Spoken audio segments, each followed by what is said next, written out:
Bismillahirrahmanirrahim. Assalamualaikum warahmatullahi wabarakatuh. Bagaimana kabarnya solih-solihah kelas 5? Semoga kita semua senantiasa dalam lindungan Allah Subhanahu wa taala, sehat walafiat dan tambah semangat. Alhamdulillah, insyaallah ya nak ya. Baik anak-anak sekalian, alhamdulillah pada hari ini insyaallah kita akan melanjutkan pembelajaran kita di tema 3 berjudul makanan sehat. Insyaallah kita hari ini akan mempelajari tentang interaksi manusia.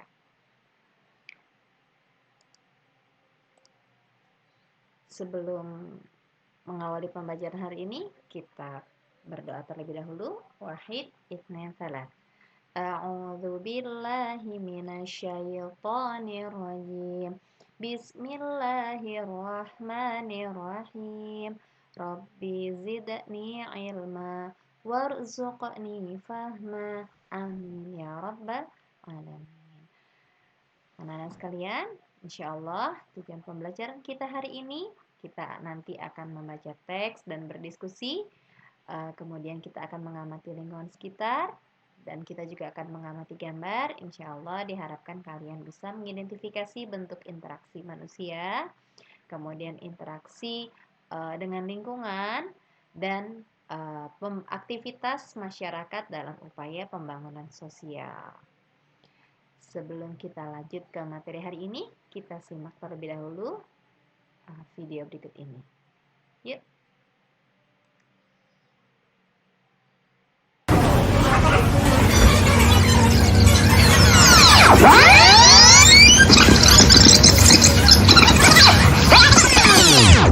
Saudaraku, saudariku, ada baiknya sebelum kau melanjutkan makanmu, coba renungkan sejenak nikmat makanan yang tersaji di hadapanmu. فَلْيَنْظُرِ الْإِنْسَانُ إِلَى طَعَامِهِ. Yang artinya, maka hendaklah manusia itu memperhatikan makanannya. Bila kau hendak menyantap hidangan yang tersaji atau yang kau beli, cobalah merenung sejenak. Disebutkan oleh sebagian ulama, tidaklah suatu makanan disajikan kepadamu, melainkan di dalamnya ada 360 nikmat. Mulai dari malaikat Mikail yang bertugas menakar hujan, sampai ke petani yang menanam, memupuk, memanen, memikul, menjemur, sampai akhirnya dimasak pakai api, kuali, bumbu-bumbunya, ada garam, dan lain-lain. Entahlah sampai mana. Tapi ketahuilah bahwa nikmat Allah itu banyak sekali, dan kita tidak mungkin menghitungnya. Belum lagi setelah kita makan, bagaimana proses makanan itu sampai ke seluruh tubuh kita. Itu juga nikmat-nikmat yang sering kita lupa. Coba diskusikan bersama teman yang sedang makan bersamamu. Tapi yang jelas, Rasulullah SAW bersabda, yang artinya, sesungguhnya Allah Subhanahu wa Ta'ala benar-benar ridho kepada hamba bila ia makan makanan lalu memujinya atas hal itu, dan minum minuman lalu memujinya atas hal itu. Hadis riwayat Muslim. Dan nikmat keridhaan Allah kepada kita adalah jauh lebih besar dari segala nikmat. Jangan lupa baca bismillah dan dengan tangan kanan. Bismillah.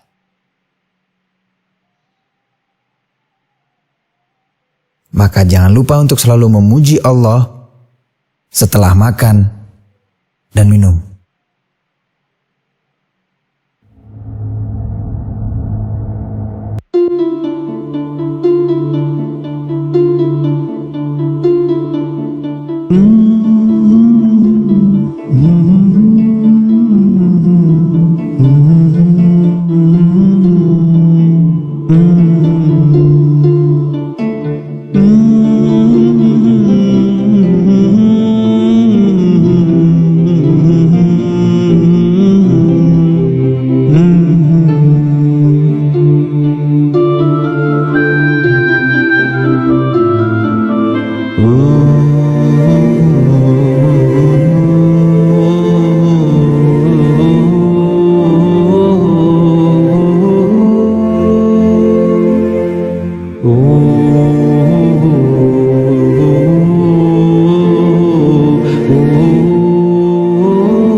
مقدر النعم.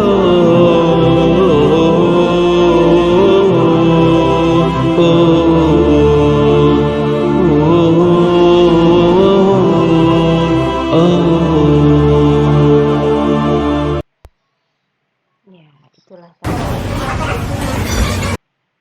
itulah tadi anak-anak sekalian, sekilas video tentang nikmat yang Allah berikan kepada kita yang mungkin tanpa pernah kita sadari. Fabi ayyi ala'i rabbikuma tukadziban. Maka nikmat Tuhanmu yang manakah yang kau dustakan? Selama ini mungkin kamu tinggal makan, minum apa yang terhidang dan dihidangkan oleh orang tua kalian, tanpa mungkin kalian pernah merenungi bagaimana perjalanan makanan itu bisa sampai di hadapan kalian. Contoh saja tadi, nasi. Bagaimana nasi bisa sampai di rumah kalian? Semuanya adalah nikmat yang Allah berikan, yang kita tidak akan sanggup menghitungnya. Mulai dari malaikat yang menurunkan hujan tadi ya, semua atas izin Allah, sampai orang tua kalian juga terlibat dalam mengusahakan itu, ayah, ibu. Kadang kita suka protes sama orang tua kita. Aku gak suka makanan ini, aku gak mau makan.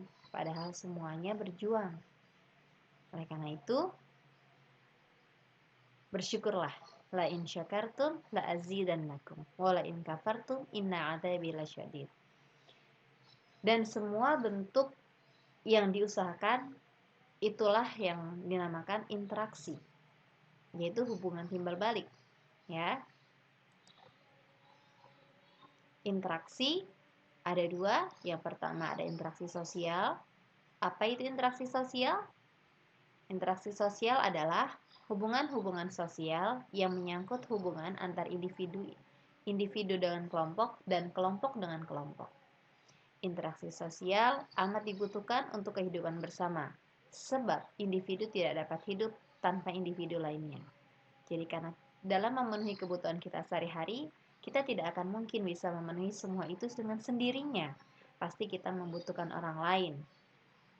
Individu dengan individu, individu dengan kelompok, atau bahkan mungkin kelompok dengan kelompok. Selain interaksi sosial, yaitu sesama manusia, ada juga interaksi dengan lingkungan. Baik dengan lingkungan alam maupun dengan lingkungan sosial, lingkungan sekitar. Interaksi dengan lingkungan hidup merupakan interaksi antara manusia dengan lingkungan yang terbentuk secara alami. Misalnya, contoh lingkungan alam seperti gunung, sungai, dan rawa. Dalam memenuhi kebutuhan kita sehari-hari selama ini, pasti membutuhkan interaksi, baik dengan sosial maupun dengan lingkungan. Nah, kemudian semua aktivitas yang menggabungkan aspek sosial dan ekonomi yang dimaksudkan untuk meningkatkan taraf hidup atau kesejahteraan sosial disebut pembangunan sosial. Kesejahteraan sosial tidak hanya berkenaan dengan terpenuhinya kebutuhan material, tetapi juga spiritual. Ya, jadi kebutuhan kita bukan hanya dalam bentuk jasmani, yaitu makan, tapi juga rohani, yaitu pikiran dan ruhiyah, ibadah kita. Dengan demikian, memungkinkan semua warga untuk mengembangkan dirinya. Untuk terpenuhinya kebutuhan secara jasmani dan rohani itu, kita butuh dan kita harus beraktivitas untuk mengembangkan diri, baik secara individu, kelompok, dan juga lingkungan. Kita coba perhatikan salah satu contoh yang ada di bacaan. Ini bisa kalian temukan di buku paket kalian, berjudul Perkumpulan Petani Pemakai Air. Kita baca bersama-sama. Saat kita berbicara tentang buah-buahan lokal, kita berbicara tentang keberadaan petani lokal di dalam sebuah daerah. Membeli buah-buahan atau sayuran lokal berarti membantu memberdayakan petani.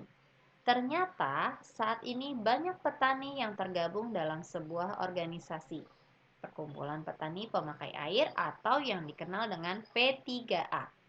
Setiap desa yang memiliki areal irigasi dianjurkan membentuk organisasi P3A. Pembentukan organisasi P3A atau organisasi petani irigasi tersebut dilakukan oleh petani itu sendiri berdasarkan kebutuhannya serta sesuai dengan norma dan nilai yang berkembang secara spesifik di daerah masing-masing. Organisasi petani irigasi atau P3A tidak tergantung pada pihak luar, berkembang secara perlahan dan bertahap dan berusaha untuk membiayai diri sendiri sesuai dengan kemampuan para anggotanya. Organisasi ini boleh menerima bantuan tetapi tidak boleh menggantungkan diri dari bantuan. Organisasi petani pemakai air harus memelihara pengetahuan dan teknologi lokal, yaitu pengetahuan yang sejak zaman dahulu telah diterima oleh masyarakat secara turun-temurun dari nenek moyang mereka. Anggota organisasi ini juga senantiasa terbuka terhadap pengetahuan dari luar untuk menambah wawasan mereka sesuai dengan pengalaman orang lain kalau memang sesuai dan bermanfaat. Selain itu, organisasi ini juga ikut menjaga lingkungan fisik, sosial budaya, politik, dan ekonomi. Para petani tanpa memandang perbedaan dapat masuk menjadi anggota organisasi petani pemakai air ini. Organisasi petani pemakai air atau P3A bertujuan untuk menampung masalah dan aspirasi petani yang berhubungan dengan air untuk tanaman dan bercocok tanam. Organisasi ini menjadi wadah bertemunya petani untuk saling bertukar pikiran, curah pendapat, serta membuat keputusan-keputusan guna memecahkan permasalahan yang dihadapi bersama oleh petani, baik yang dapat dipecahkan sendiri maupun yang memerlukan bantuan dari luar. Organisasi ini memberikan pelayanan kebutuhan petani, terutama dalam memenuhi kebutuhan air irigasi untuk usaha pertaniannya. Dalam tahapan perkembangannya, organisasi ini diharapkan dapat menjadi suatu unit usaha mandiri yang mampu menyediakan sarana produksi pertanian atau saprotan dan sebagainya maupun dalam upaya pemasaran. Selain itu, organisasi ini juga berperan dalam pengembangan dan pengelolaan sistem irigasi. Sumber dari Blogspot Petani Pemakai Air. Nah, dari bacaan ini kita bisa identifikasi bagaimana bentuk interaksi manusia dengan manusia, interaksi manusia dengan lingkungan, dan bagaimana aktivitas pembangunan sosial. Ini merupakan contoh yang terjadi dalam kehidupan sehari-hari. Mungkin di sini contohnya adalah di pedesaan, ya. Tidak menutup kemungkinan dan pasti kita yang tinggal di perkotaan juga terjadi interaksi manusia dengan manusia atau interaksi sosial, interaksi dengan lingkungan dalam rangka pembangunan sosial atau bahkan pembangunan sosial budaya.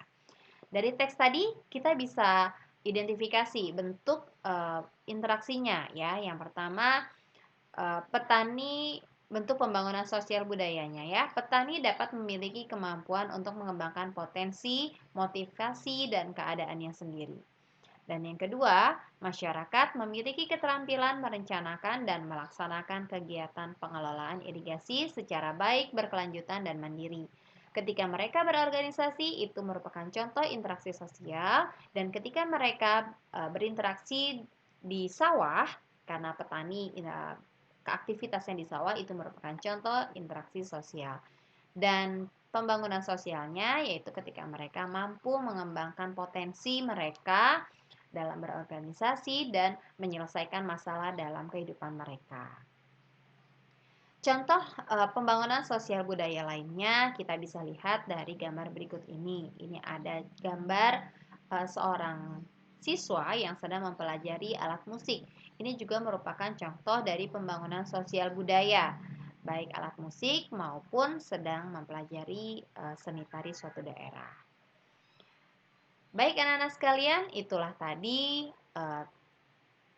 materi kita hari ini, paparan materi kita tentang interaksi sosial, interaksi dengan lingkungan, dan dalam rangka pembangunan sosial budaya dan memenuhi kebutuhan kita sehari-hari.